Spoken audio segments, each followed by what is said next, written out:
everybody. Today we're going to be talking about college and money. I know you're all in SAT team, and your primary thought, the first thought in your mind is, I want to get into said school, whatever the school is. But getting into a school is only half the battle. In fact, I would say getting into a school is only a quarter of the battle, because the truth of the matter is getting into the school doesn't matter if you don't know how you're going to pay for the school. And the SATs become a major part of the college money game. So I think it's important to understand the entire process and how you fit into the process, the things that you can control and the things you cannot control. So let's kind of take a look. There are two major categories of scholarship money for every school. No matter what school you're applying to, they divide it into two different categories: need-based money and merit-based money. And the two are distinctly different. The method for obtaining need-based money and merit-based money are distinctly different, but also the schools categorize them entirely separately, because merit-based money is school-based, need-based money is usually government-based and relies solely on your family's financial status or where you stand as far as income, etc. So let's look at need-based first, because this is out of your control. It can be frustrating. And actually, let me rephrase that. It's not entirely out of your control, but the process is out of your control. So where does need-based money come from? So need-based money starts with a complex form that every college student has to fill out every year. It's called the FAFSA. The FAFSA form is a federal form that is designed to regulate and calculate financial aid. So what the FAFSA form does, it will have you fill in your family's financial information. That includes all of the information that was on their tax returns. And that has actually gotten much easier to fill out, because you can link it, your parents can link it directly to their IRS tax returns, and it automatically uploads most of the information for you. But what it does in the end, it calculates a number for you.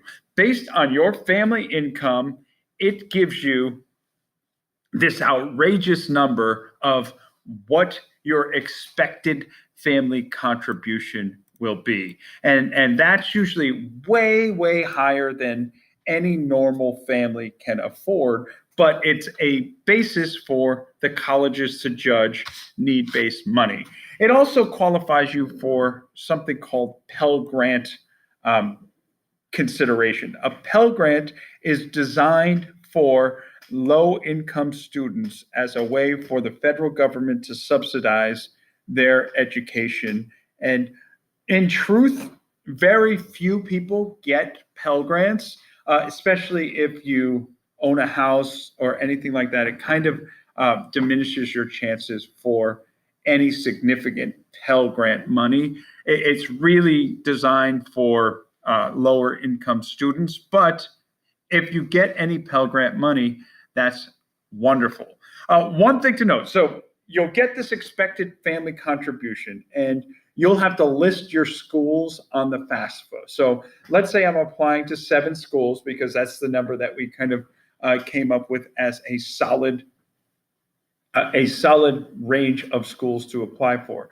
When you fill out your FAFSA, which you cannot do until at least October of your senior year, October 1st, the FAFSA form opens, and you can fill out all that information, and you can send it to any school that you're looking at. In fact, you don't want to wait until you get into the school or you've decided on a school, because by then the money may have dried up and it might be too late. So you want to do this as soon as possible. So what will happen is you'll fill out your FAFSA, they'll send your expected family contribution and any other financial information to the schools that you direct them to send it to. And then your schools will decide on a need-based figure locally. Now, once you get the local figure, that is somewhat negotiable.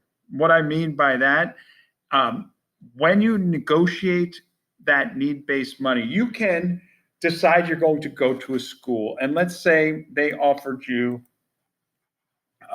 X number of dollars in a college grant program. So you could call up and say, listen, I want to go to this school, but I need a little bit more money.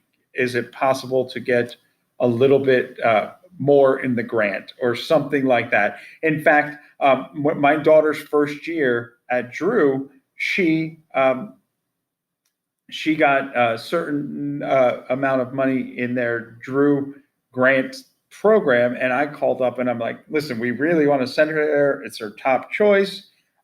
Is there any way we could get a little bit more money? I need to be in this number range. And they actually, right while I was looking at it on the screen, it went up from, that grant went up $2,000. So I got $2,000 more just by calling and attempting to negotiate with them as far as the need-based money. But their need-based money to give is very limited. So you have to do that early. We did this, I made that phone call in December before Christmas break. That's how early we did it. So being early is actually, that saying early bird gets the worm. In college terms, early bird gets the money is certainly true. Okay, so that's need-based, and you'll find that on a single column on your college financial package. And the other thing is merit-based. This is what you are in control of to some degree. This is everything you've been working for. So merit-based will come based on scaled grants. So a lot of colleges will have, if you score this on your SATs and you have this GPA, you qualify for, and they all call them something different. They might call it a university scholar, a president's scholar, a dean's scholar, and they have kind of ranking status. So if you're here, you'll get $20,000 off the top. If you're here, you'll get 15, and so on and so forth. That's the way most schools are setting up their merit scholarship structure right now. And then they supplement that with some other scholarships, things like service-based scholarships. So especially if you're going to a Catholic or a private school, they have scholarships that are based on things that you've done in the field of service. So again, using my daughter as an example, she got a $3,500 civic scholarship for her activities in Girl Scouts and other things. And it just required that she be part of the civics program on campus. This is also where you get money for honors colleges and things like that, special service programs. There's scholarships available for sports and activities, and not like D1 sports-based scholarships. You can get scholarships for random sports like rowing or activities like marching band or pep band. They give you grants for that. They're not large, but they're $1,000, this or that. And then a lot of colleges have special interest grants, which you'll have to apply for separately. And oftentimes, actually, these you usually don't have to apply for separately, the scaled grants, but all three of the other ones you kind of would have to clarify and oftentimes apply for separately. Special grant or special interest grants would be from specific programs like the Environmental Studies Department or things like that, where they have, based on your major, based on the things you're involved in, you can get grants specifically for that, for churches, things like that. Okay, so those are the two major things you'll get on your college finance form, but there is another place for scholarships. Don't neglect the local small money. I use air quotes here because small money can add up to big money. There are hundreds of local scholarships offered in what they call one-time pay increments. In other words, you'll get it. So if you've ever gone to the senior awards night, you oftentimes hear the same people's name called over and over again because they're the people who took the time to apply for all of these scholarships, and they've lived by the idea that every dollar counts. I pushed my daughter so hard on this, and she wound up at senior night making over $5,000 in scholarship money because she applied for a lot of different scholarships. And I kept saying to her what I'll say to you: use the hourly rate scale to truly show the worth of the scholarship. So you take a scholarship, and we might dismiss it because it's a $500 scholarship, right? What's $500 going to do in the big picture of $25,000 of college? Well, put it this way.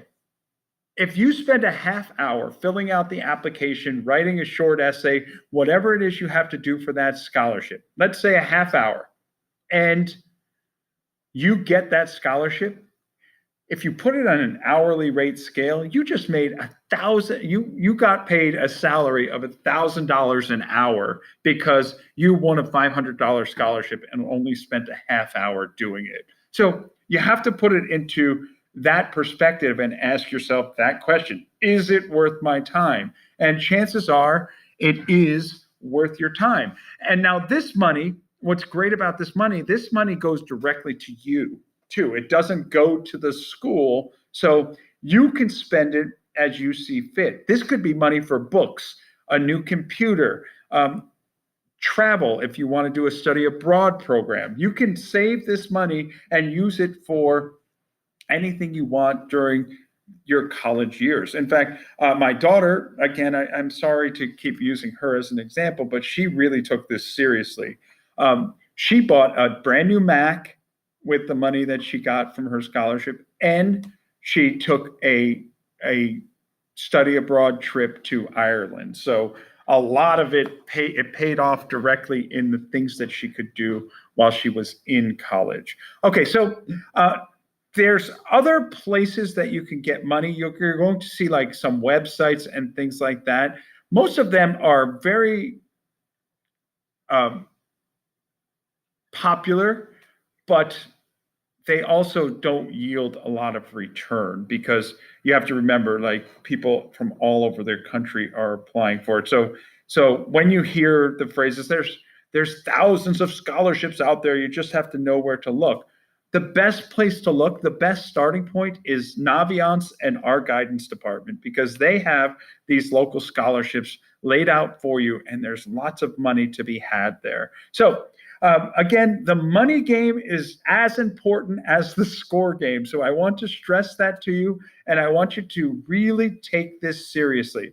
The way you should break down your senior year is ideally do all of your applications before Christmas break. And then when you get back from Christmas break, you spend from basically January until April focusing on scholarships and money. And this way, you can make an informed decision about college early, and then you can figure out a way to pay for it early as well.